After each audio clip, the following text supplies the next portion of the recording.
Hello students, agriculture bio के second chapter में पिछले वीडियो में अपन ने एक टॉपिक कंप्लीट किया था जिसका नाम था टूल्स ऑफ जेनेटिक इंजीनियरिंग, जिसमें अपन ने जेनेटिक इंजीनियरिंग के टूल्स में 3 टूल्स को पढ़ा था। कौन कौन से थे? फर्स्ट टूल्स पढ़ा था रेस्ट्रिक्शन एंडोन्यूक्लियेज एंजाइम, रेस्ट्रिक्शन एंजाइम भी बोल सकते हैं, जिनको अपन मॉलिक्यूलर सीजर भी कहते हैं।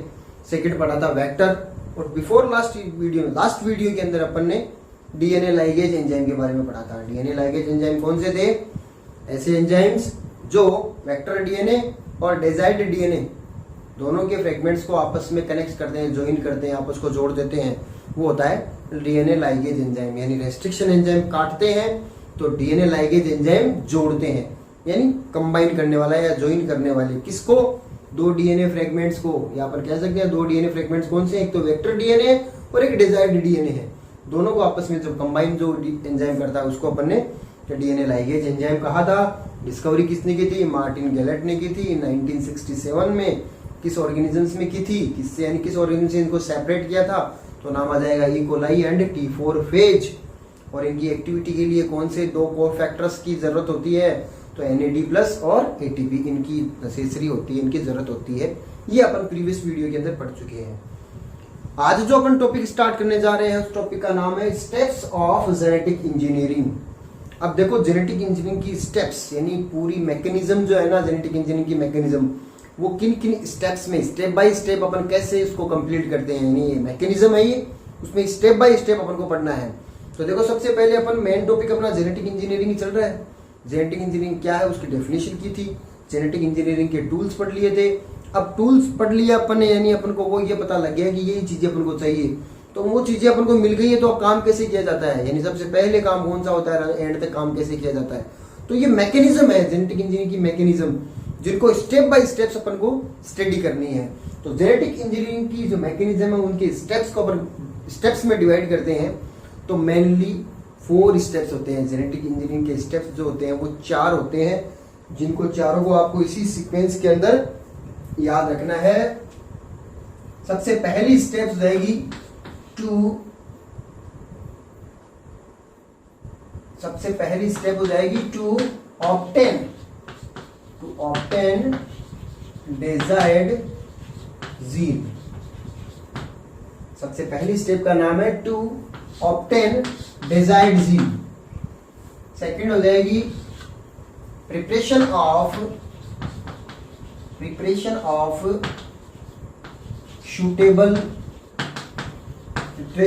Suitable vector. नंबर 3rd स्टेप हो जाएगी लाइगेशन।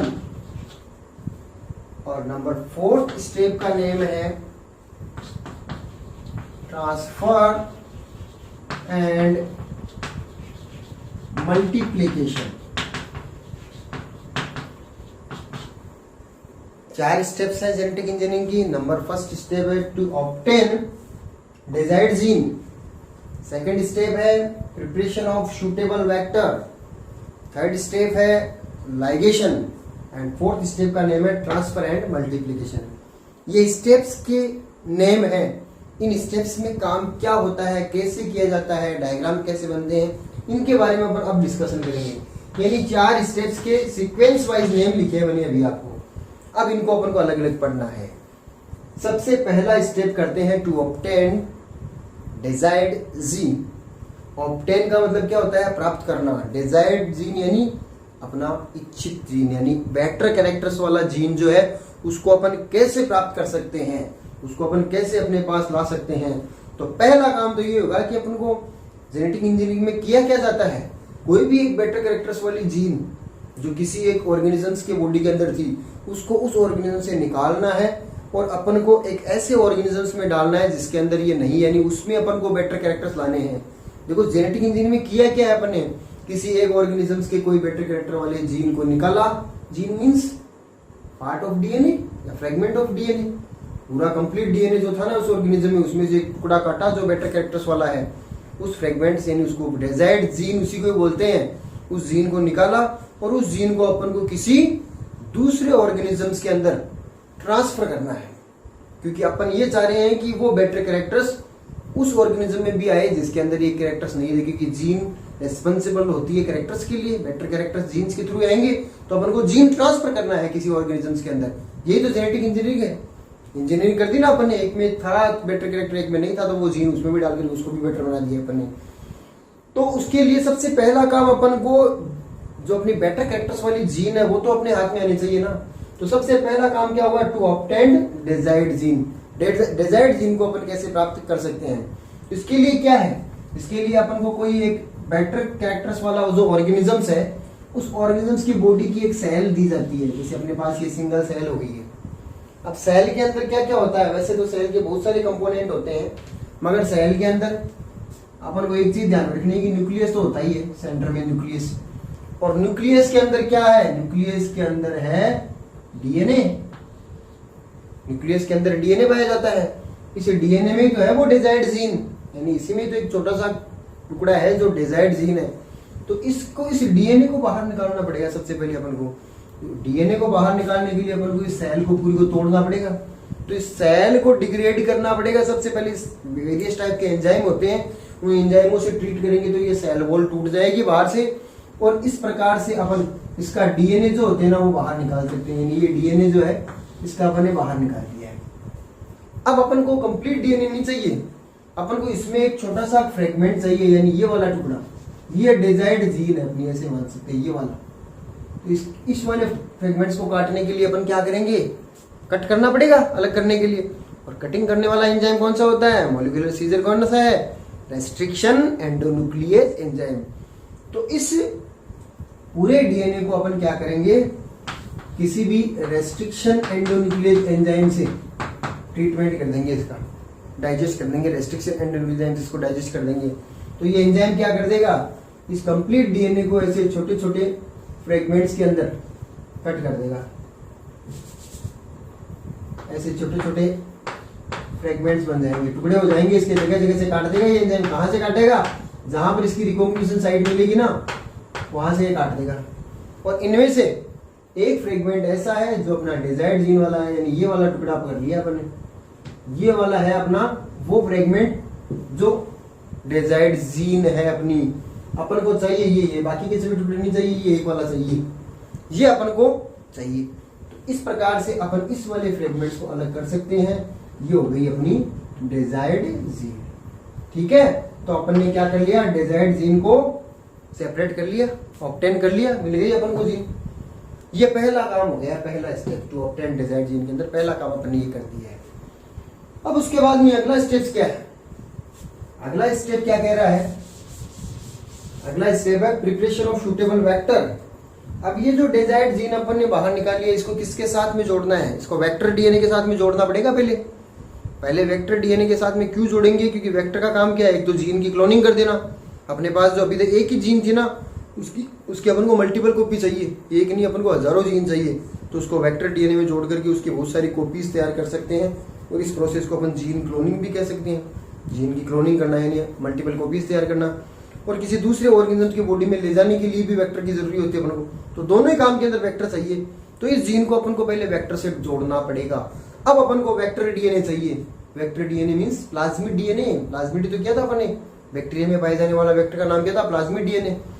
अब अपन को उसको बाहर निकाल करके उसको प्रिपेयर करना पड़ेगा। किस चीज के लिए प्रिपेयर, इस डिजायर्ड जीन को उसके साथ में जोड़ने के लिए उसकी प्रिपरेशन करनी पड़ेगी। तो इसके लिए क्या करना पड़ेगा अपन को, कोई बैक्टीरियल सेल अपने पास है, जैसे ई कोलाई बैक्टीरियल सेल है।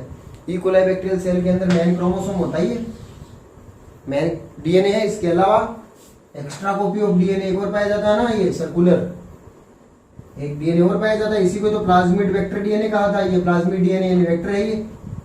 इस डीएनए को बाहर निकालना पड़ेगा, इस प्लाज्मिड डीएनए को, इसको अपन ने बाहर निकाल लिया। और अपने पास डिजायर्ड जीन पहले से बाहर निकाली हुई थी, ये अपनी डिजायर्ड जीन है। अब क्या करेंगे, इसको इसमें जोड़ना है। कहां जोड़ेंगे, वहीं पर ही जोड़ेंगे जहां पर ये पूरी फिट हो सके। और उसके लिए क्या करना पड़ेगा, इसको काटना तो पड़ेगा ना, तभी तो जुड़ेगी। यानी फिर से रेस्ट्रिक्शन एंडोन्यूक्लियस एंजाइम चाहिए। रेस्ट्रिक्शन एंडोन्यूक्लियस एंजाइम से इसको काटेंगे। मगर अच्छा क्वेश्चन यहाँ पर ध्यान रखना है, अपन को इसमें कट करने के लिए, इसमें कट लगाने के लिए उसी रेस्ट्रिक्शन एंडोन्यूक्लियस एंजाइम को यूज में लेना है जिस रेस्ट्रिक्शन एंडोन्यूक्लियस एंजाइम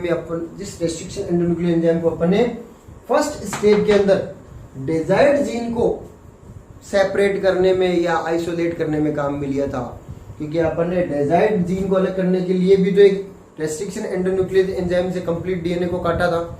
वही एंजाइम यहाँ पर यूज में लेना है, यानी उसी रेस्ट्रिक्शन एंडोन्यूक्लियस एंजाइम से इस वेक्टर डीएनए को काटना है। क्यों काटना है? क्योंकि काटने के बाद में जैसा टुकड़ा निकलेगा वैसा का वैसा टुकड़ा अपने पास डिजायर्ड जीन का है, तो जब अपन इसके उसके अंदर जोड़ेंगे ना तो ये बिल्कुल इसके एंड्स यानी किनारे सेम हो जाएंगे, ये इसके अंदर पूरा फिट हो जाएगा। तो सेम रेस्ट्रिक्शन एंडोन्यूक्लियस एंजाइम से वेक्टर डीएनए और डिजायर्ड जीन को कट लगाया जाता है, ये ध्यान में रखना है। तो इसमें ऐसे अपन कट लगाएंगे और कट लगा करके ये वाला टुकड़ा तो अलग कर देंगे और अपन इस टाइप से कटे हुए वेक्टर को प्रिपेयर कर लेंगे ऐसे। बस इतना काम इस स्टेप के अंदर है कि अपने काट करके तैयार कर लिया है, ये रेडी है, इसके अंदर कोई भी टुकड़ा जोड़ने के लिए। मगर इस स्टेप में इतना ही किया है, प्रिपरेशन ऑफ सूटेबल वेक्टर के अंदर अपने क्या किया है, रेस्ट्रिक्शन एंडोन्यूक्लियस एंजाइम से वेक्टर को काट करके इसको तैयार कर लिया। अब उसके बाद में है अगली स्टेप। अगली स्टेप है लाइगेशन। लाइगेशन का मतलब प्रीवियस वीडियो में बताया था हमने आपको, डीएनए लाइगेज एंजाइम क्या करता है, डिजायर्ड जीन और वेक्टर डीएनए को आपस में लाइगेशन यानी जोड़ने का काम करता है। अगला काम यही है अपना, ये जीन को इसके अंदर जोड़ना है अपन को, तो स्टेप्स का नाम लाइगेशन हो जाएगा। इसमें क्या करना है अपन को, ये डिजायर्ड जीन जो है अपनी, इस डिजायर्ड जीन यानी डीएनए फ्रेगमेंट ही है, इसको डीएनए लाइगेज एंजाइम की प्रेजेंस में इस वेक्टर डीएनए के साथ में जोड़ देना है। ये अपन ने यहाँ पे इसको जोड़ दिया, ये तो कंप्लीट सर्कुलर डीएनए वैसा का वैसा हो गया। मगर उसमें डिफरेंस क्या हो गया है कि यहाँ पर जीन जो है ना, पहले जो जीन थी ना वो तो निकाल करके अपन ने बाहर कर दी थी ये, मगर उसकी जगह पर जो दूसरी डाली है ना वो इस डीएनए की नहीं थी, वो किसी दूसरे ऑर्गेनिजम्स के डीएनए की जीन है। ये जीन, ये टुकड़ा जो है, अब ऐसा डीएनए जो ये बना है ना, नया डीएनए बन गया अभी, इस डीएनए को क्या नाम देंगे अब, रिकॉम्बिनेंट डीएनए। ये रिकॉम्बिनेंट डीएनए बन गया अपना। रिकॉम्बिनेंट वेक्टर डीएनए बोल दो क्योंकि वेक्टर ही तो है ये। रिकॉम्बिनेंट वेक्टर डीएनए या केवल रिकॉम्बिनेंट डीएनए बन गया है। रिकॉम्बिनेंट डीएनए क्या होता है, इसी को तो बोलते हैं रिकॉम्बिनेंट डीएनए। जब किसी एक ऑर्गेनिजम्स के डीएनए के साथ में किसी दूसरे ऑर्गेनिजम्स का डीएनए फ्रेगमेंट्स जोड़ दिया जाता है तो जो डीएनए बनता है उसको रिकॉम्बिनेंट डीएनए बोलता है। इसमें वो चीज लागू हो रही है अपनी, ये वेक्टर डीएनए तो इस इकोलाई से निकाला गया था, ये डीएनए जो है टुकड़ा ये किसी दूसरे ऑर्गेनिज्म से निकाला गया था, दोनों को एक साथ जोड़ दिया, बन गया रिकॉम्बिनेंट वेक्टर डीएनए। अब क्या करना है, क्या करें इसका आगे क्या करना है कि ये जो रिकॉम्बिनेंट डीएनए के अंदर जो अपनी जीन डाली है ना, डिजायर्ड जीन, ये तो अपने पास सिंगल कॉपी है कि कॉपी है, अपन को ये चाहिए कि इसकी हजारों कॉपी मिले, यानी इसका मल्टीप्लिकेशन हो जीन का। इट मीन जीन क्लोनिंग करनी है, जीन की क्लोन तैयार करने हैं। तो क्या करना पड़ेगा, इस वेक्टर डीएनए को वापस इसकी होस्ट सेल के अंदर डालना पड़ेगा, यानी जिस सेल से इसको बाहर निकाला था ना उसी में इसको वापस डालना पड़ेगा, अंदर उसी में डालना पड़ेगा। क्यों डालना पड़ेगा, क्योंकि वेक्टर डीएनए जो होते हैं, वेक्टर डीएनए के अंदर एक स्पेसिफिसिटीज या फीचर्स मैंने आपको स्टार्टिंग में बताए थे, सेल्फ रेप्लिकेबल होते हैं। ये सेल्फ रेप्लिकेबल का मतलब ये जैसे वेक्टर डीएनए डबल स्टैंडर्ड, तो ये कुछ ही समय में अपने जैसा ही दूसरा एक और, अपने जैसा दूसरा एक और तैयार कर सकता है। नए एक डीएनए से दूसरा डीएनए जब बन जाता है उसे बोलते हैं डीएनए रेप्लिकेशन। इसके अंदर भी तो डीएनए का रेप्लिकेशन हो रहा है। ये डीएनए था पूरा ऐसा कैसा, एक और डीएनए बन गया है तो ये डीएनए का रेप्लिकेशन हो रहा है, और ये अपने आप होता है रेप्लिकेशन, इसलिए इसको सेल्फ रेप्लिकेशन बोलते हैं। और ये कैपेसिटी किसमें होती है, वेक्टर के अंदर होती है। जो प्लाज्मिड डीएनए जो होता है ना, प्लाज्मिड ये वेक्टर डीएनए, प्लाज्मिड डीएनए में ये कैपेसिटी होती है कि ये अपने जैसी दूसरी कॉपी और तैयार कर सकते हैं। तो जब ये अपनी कॉपी दो एक तैयार करेंगे तो अपन ने जैसे इसके अंदर कोई अलग जीन डाल रखी है, डिजायर्ड जीन डाल रखी है, तो जब दूसरा बनेगा तो उसके साथ में अपनी जो जीन डाली है ना, जैसे एक, वो भी तो दूसरी तैयार हो जाएगी इसके अंदर। तो एक जीन से दूसरी जीन बन गई, दो कॉपी जीन बन गया ना, ये तो जीन क्लोनिंग है। मगर ये काम कहाँ होगा, अपने जैसा दूसरा कॉपी तैयार कहाँ करेगा, यानी इसका रेप्लिकेशन कहाँ होगा, बाहर नहीं होगा। इस प्लाज्मिड वेक्टर डीएनए को अपनी जैसे ही कॉपी तैयार करने के लिए इसको एनवायरनमेंट वो चाहिए अंदर वाला, तो इसको अंदर डाल देंगे ना तो अंदर ही अपनी कॉपी तैयार करेगा। यानी ये जो काम मैंने दिखाया ये काम अंदर होगा। इसके लिए अपन को क्या करना पड़ेगा, इस रिकॉम्बिनेंट प्लाज्मिड डीएनए को वापस इसकी बैक्टीरियल सेल में, जिस बैक्टीरिया से निकाला था ना, और उस बैक्टीरियल सेल को होस्ट सेल भी कहते हैं, क्योंकि जिसके अंदर ये पाया जाता है वो उसके लिए होस्ट है, उसके अंदर इसको वापस ट्रांसफर करना पड़ेगा। ट्रांसफर करने के बाद में जीन की क्लोनिंग होगी। जीन क्लोनिंग होगी इसका मतलब जीन मल्टीप्लाई हो रहा है, जीन का मल्टीप्लिकेशन हो रहा है, तो मल्टीप्लिकेशन भी होगा। इसलिए फोर्थ स्टेप का नेम है transfer and multiplication. Fourth step का नाम हो जाएगा ट्रांसफर एंड मल्टीप्लिकेशन। तो इस स्टेप में क्या काम हो रहा है, इस स्टेप में क्या हो रहा है कि जैसे बैक्टीरियल सेल है, ये इस बैक्टीरियल सेल के अंदर ये मेन डीएनए इधर था, इसमें से अपन ने डीएनए को बाहर निकाल लिया था। पहले जैसे ये डीएनए था इसको बाहर निकाल लिया था। बाहर निकालने के बाद में इसमें अपन ने कुछ काटा छाटी कर दी थी, इसके अंदर एक टुकड़ा निकाला और उस टुकड़े की जगह पर एक दूसरा टुकड़ा यहाँ पर डाल दिया था, रिकॉम्बिनेंट वेक्टर डीएनए बना दिया था इसे। अब इसको वापस इसके अंदर डाल देना है, वापस अंदर ले आएंगे तो इसके अंदर कुछ चेंजिंग करके अंदर लाए हैं, जैसा निकाला था वैसा नहीं, कुछ चेंजिंग करके इसको अंदर डाल दिया है। अब ये अंदर अपनी कॉपी तैयार करेगा अपना, जैसा ही दूसरा तैयार एक और कर लेगा इसके अंदर, तो दूसरा जो बनेगा ना, उस दूसरे के अंदर भी जो जीन अपन ने डाला था वैसा जीन भी तो साथ में बनेगा, तो एक जीन और बन गया इसके साथ में। अब ये जो बैक्टीरियल सेल जो होती है इसका, उस बैक्टीरियल सेल जो रिप्रोडक्शन भी तो करेगी, एक बैक्टीरिया से दो बैक्टीरिया और नहीं बनेगी क्या, प्रोजेनी सेल्स नहीं बनेगी क्या, रिप्रोडक्शन करेगी तब। तो जब इसका रिप्रोडक्शन होगा यानी प्रोजेनी सेल्स बनेगी, दो बैक्टीरियल सेल्स बन गई है एक से, तो दो बैक्टीरियल सेल्स में दोनों ये जो वेक्टर डीएनए है ये दोनों एक एक पहुंच जाएंगे, एक में एक और एक में एक, दोनों के अंदर अपना वाला जो डिजायर्ड जीन है वो साथ में चल ही रहा है, इसमें भी आ गया इसमें भी आ गया। अब इसके अंदर फिर से वही काम होगा, इससे एक और वैसा का वैसा बन जाएगा, इसके अंदर भी रेप्लिकेशन होगा, इसके अंदर भी एक और बन जाएगा, इसके अंदर भी रेप्लिकेशन होगा। दोनों के अंदर वांछित जीन चल ही रही है, इसमें भी चल रही है इसमें भी चल रही है, डिजायर्ड जीन के अंदर चल रही है। अब इसके बाद में वापस रेप्लिकेशन होगा, 4 बनेगी, चारों के अंदर एक एक जीन आ गया, 8 बनेगी, एक एक जीन सब पे चल रहा है। तो जितनी मल्टीप्लिकेशन होगा, जितनी सेल्स बनेगी, उतना ही अपना जीन बार बार में कॉपी तैयार हो रही है। ऐसे कुछ ही समय में हजारों लाखों करोड़ों सेल्स जब बन जाएगी कल्चर मीडियम में, तो हर एक सेल के अंदर अपना डिजायर्ड जीन है जो पहले सिंगल था ना, उसकी बहुत सारी कॉपीज तैयार हो गई है। इसलिए ट्रांसफर तो किस लिए बोला है, क्योंकि ट्रांसफर, इस स्टेप का नाम पहले ट्रांसफर है, तो ट्रांसफर तो किया है ना अपन इसके अंदर। ट्रांसफर क्या, मल्टीप्लिकेशन, ये प्रोसेस मल्टीप्लिकेशन है। तो फायदा क्या हो गया, एक डिजायर्ड जीन की सिंगल कॉपी थी अपने पास, उसकी मल्टीपल कॉपीज तैयार हो गई है। अब आगे क्या करें इन जीन का, बेटर कैरेक्टर्स वाली एक जीन जो थी उसकी बहुत सारी कॉपी तो तैयार कर ली है, आगे क्या करें, 2 काम कर सकते हैं।